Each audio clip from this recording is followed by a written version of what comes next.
A paz do Senhor Jesus, família, graça e conhecimento de Deus. Pastor Oséias das Virgens aqui para a segunda parte da aula A Igreja que Nasceu no Pentecostes. Sejam muito bem-vindos. Na primeira parte dessa aula, exploramos o contexto histórico e teológico do Pentecostes, como o nascimento da igreja em Jerusalém 50 dias após a Páscoa, e como esse evento marcou o início de uma nova era na história da redenção. Se você ainda não assistiu a primeira parte, recomendo que após esse vídeo volte lá e assista para ter uma compreensão completa desta lição. O link está na descrição abaixo, mas não se preocupe, esta parte foi preparada para que você possa acompanhar mesmo sem ter visto a anterior. A natureza do Pentecostes bíblico. Vamos aprofundar nosso conhecimento da natureza do Pentecostes bíblico? O que realmente aconteceu naquele dia extraordinário? Por que Deus escolheu manifestar-se através de sinais como o vento veemente e impetuoso e as línguas de fogo? Vamos juntos descobrir? De natureza divina. O primeiro aspecto fundamental que precisamos compreender sobre o Pentecostes é que ele foi um evento de natureza essencialmente divina. Não foi uma manifestação psicológica coletiva, nem um fenômeno natural explicável. Foi uma intervenção sobrenatural de Deus na história humana. Vamos ler novamente os versículos 2 e 3 do capítulo 2 de Atos. De repente, veio do céu um som como de um vento veemente e impetuoso e encheu toda a casa em que estavam assentados. E foram vistas por eles línguas repartidas como que de fogo, as quais pousaram sobre cada um deles. Os estudiosos da Bíblia explicam que esses sinais são manifestações da presença de Deus, chamadas de teofanias.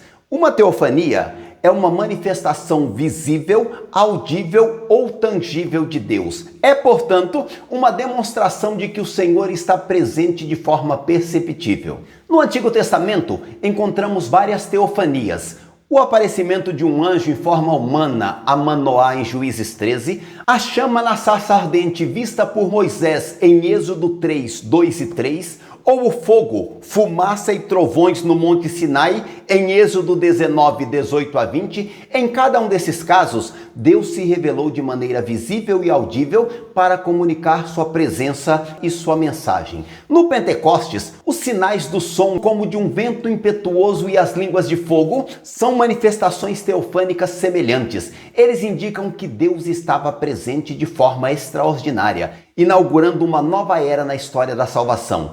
Como escreveu o teólogo Alessandro Barreto, as manifestações de fogo e som em Atos 2 não apenas ecoam as teofanias do Antigo Testamento, mas também simbolizam a nova era do Espírito, onde a presença de Deus habita em todos os crentes. Quando compreendemos que o Pentecostes foi uma teofania, uma manifestação divina, entendemos que a igreja não nasceu por vontade humana, ou por estratégia organizacional, mas por intervenção direta de Deus. A igreja é uma criação divina, nascida do sopro do Espírito. Isso nos dá uma nova perspectiva sobre a nossa identidade como igreja. Somos uma comunidade formada pela presença de Deus. Um evento paralelo ao Sinai. O segundo aspecto crucial para entendermos a natureza do Pentecostes é a sua relação paralela com o evento do Monte Sinai.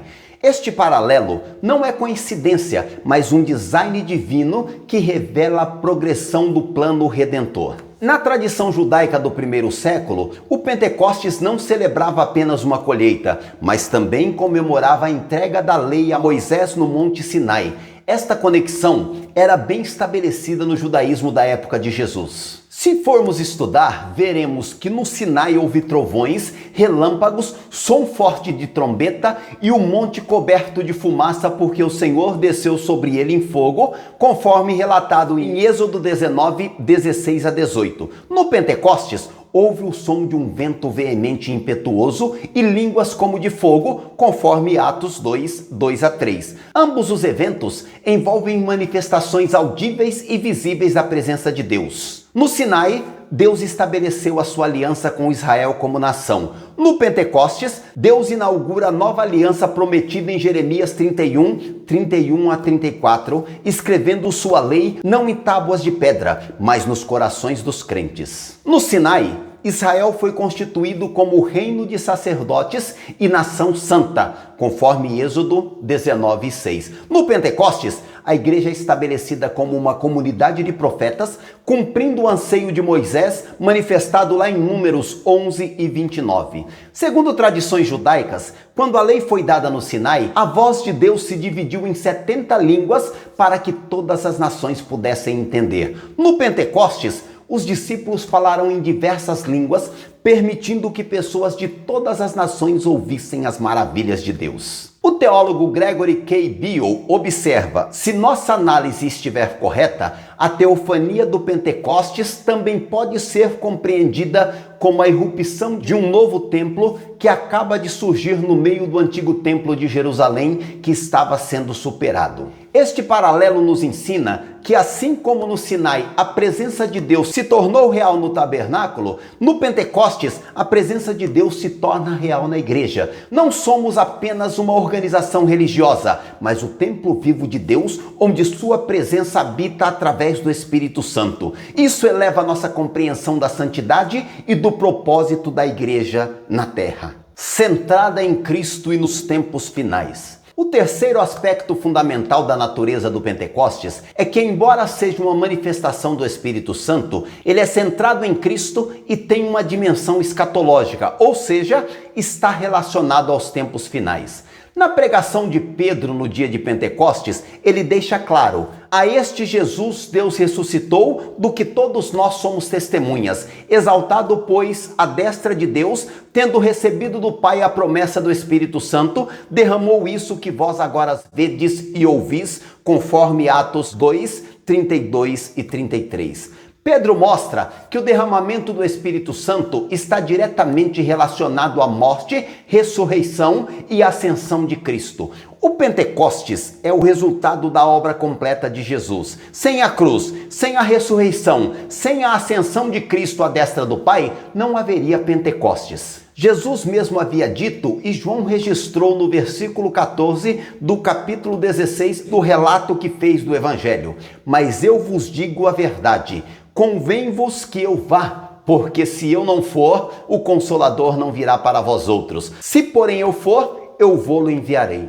O Espírito Santo veio para glorificar a Cristo, conforme o próprio Cristo disse lá no versículo 14 do mesmo capítulo. Isso nos ensina que o Pentecostes não é um fim em si mesmo, mas aponta para Cristo. A experiência pentecostal autêntica sempre exalta Jesus, não o Espírito ou os dons espirituais em si. O Espírito veio para nos capacitar a testemunhar de Cristo. Pedro também cita o escrito do profeta Joel: e acontecerá nos últimos dias, diz o Senhor, que derramarei do meu Espírito sobre toda a carne, conforme o relato de Lucas em Atos 2 e 17. Ao usar a expressão nos últimos dias, Pedro mostra que o Pentecostes tem um significado escatológico, ou seja, está ligado ao plano de Deus para os tempos finais. O derramamento do Espírito marca o início da era final da história da salvação, o período entre a primeira e a segunda vinda de Cristo. O Pentecostes inaugura o já, mas ainda não, do reino de Deus.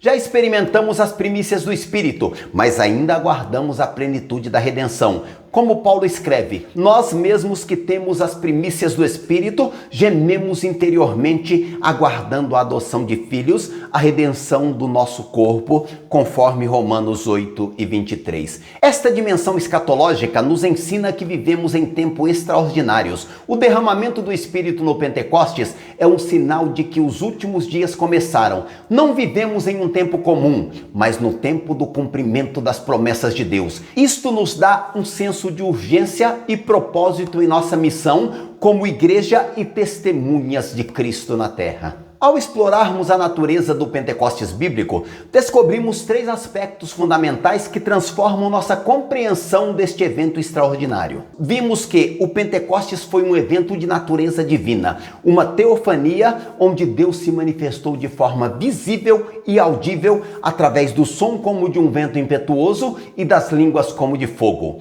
Também O Pentecostes estabelece um paralelo com o Monte Sinai, marcando a transição da antiga para a nova aliança e transformando a igreja no novo templo de Deus. E ainda, o Pentecostes, embora seja uma manifestação do Espírito Santo, é centrado em Cristo e tem uma dimensão escatológica, inaugurando os últimos dias da história da salvação. Estas verdades tem implicações profundas para a nossa identidade como igreja. Não somos uma organização humana, mas uma criação divina. Não somos apenas uma comunidade religiosa, mas o templo vivo de Deus. Não vivemos em tempos comuns, mas nos últimos dias, com a urgente missão de proclamar Cristo ao mundo pelo poder do Espírito Santo. E eu pergunto, como seria a sua vida se você vivesse plenamente consciente destas verdades sobre a natureza do Pentecostes? Como isso transformaria sua identidade como parte da igreja e sua missão no mundo? Na próxima parte dessa aula, vamos descobrir qual o propósito do Pentecostes bíblico. Por que Deus derramou o seu Espírito? Qual o objetivo dessa experiência extraordinária? E como isso afeta a nossa adoração e o nosso testemunho? Se você ainda não é inscrito no canal, este é o momento perfeito para se juntar à nossa comunidade de estudo bíblico. Clique no botão de inscrição agora mesmo e ative o sininho para ser notificado quando a terceira parte for ao ar. Responda nos comentários, qual dos 3 aspectos da natureza do Pentecostes mais impactou você? Sua participação é importante, pois enriquece nossa comunidade de aprendizado. Compartilhe esse vídeo com alguém que precisa entender a verdadeira natureza do Pentecostes e o poder transformador do Espírito Santo. E não perca a terceira parte dessa aula, onde exploraremos o propósito do Pentecostes bíblico e descobriremos como ele promove a verdadeira adoração e nos capacita para o testemunho. Até lá! Que o Senhor Jesus continue abençoando a tua vida.